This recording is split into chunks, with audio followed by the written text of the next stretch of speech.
You can create the new Supreme Court that's going to be the law of the land going forward. What would your court look like? I want 13 justices because we have 13 federal appeals courts. I want to require that each justice come from the geographic domain of those appeals courts, which was a norm we actually used to follow.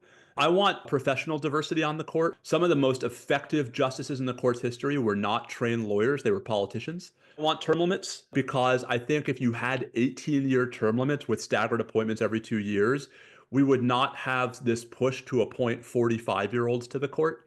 That we'd be more content with 55 and 60-year-olds. I would have Congress control more of the court's docket. It's not hard to figure out why a court that can sit back and pick the cases it wants is going to pick cases that folks who are not aligned with the current majority are going to hate versus having to decide the cases that the other branches tell you to decide. It's a very different thing. There are lots of democracies that divide the functions of what we might call a Supreme Court of Appeals, the court that has to go last for the sake of uniformity, from a constitutional court. For better or for worse, our Constitution blends those functions together. It has to be sort of moderated and policed so that the court doesn't skew too far toward one or the other. So if I were in charge, that's where I would try to get us back to, is a court that was in a better, more stable, more predictable equilibrium where, to quote Freud again, the justices could be immune from the weather of the day, but couldn't ignore the climate of the era. And I think the problem right now is that we have justices who think that they're immune from everything.